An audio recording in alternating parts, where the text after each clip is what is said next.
I'm about to be joined by somebody now who might have the answers to all of those questions, and that's Bronwyn Bishop. Good morning, welcome. Good morning, Barrie. You've seen a lot of these leadership challenges, but never one quite like this. No. What makes this so different? Is it because this is as much about policy as it is about leadership? For me, it's all about policy. I have held the view all the time that the ETS is a tax. It's a new tax imposed upon the Australian people. The government haven't explained to the Australian people what it will mean to their standard of living. It hasn't explained that it will mean that Australia becomes a poorer nation, and I can't vote for that. It does seem an odd way to go, though, to actually pick a leader to fit a policy rather than the other way around. Except on an issue like this. We are the party of free enterprise, of small government, of low taxation, of making aspirations for people possible. We're about those sorts of things, and this policy is the antithesis of that. Now, tell me the scenario that would enable Tony Abbott to win this. I can see how Joe Hockey can win. I can see how Malcolm Turnbull would win if Joe Hockey was to withdraw. But how does Tony Abbott win it?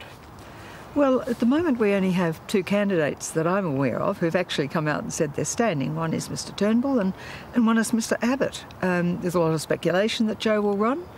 But he hasn't actually come out and said so himself. So at the moment we've only got two. Now, Joe Hockey is insisting on a free vote.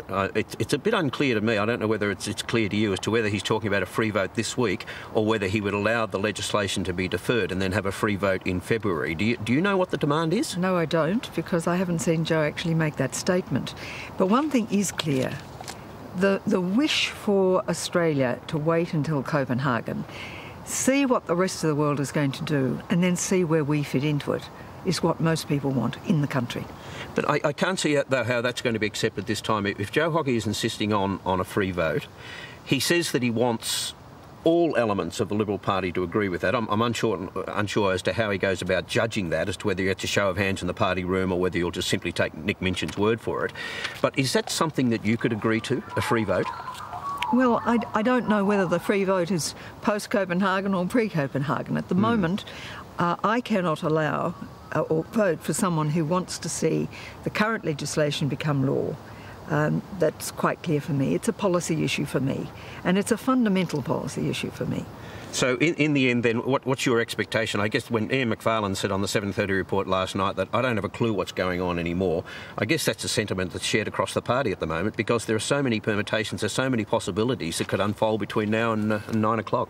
Well, I don't know about Mr Macfarlane, but I do know that we've got two candidates, one who wants an ETS passed now and one who doesn't.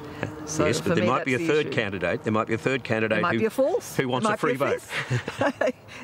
Who knows? Once a spill motion is carried, then anyone can put their hand up. And there's not much doubt about that, is there, that a spill motion would be carried, because surely the party would want to sort this out one way or the other. I think we have to. Yep.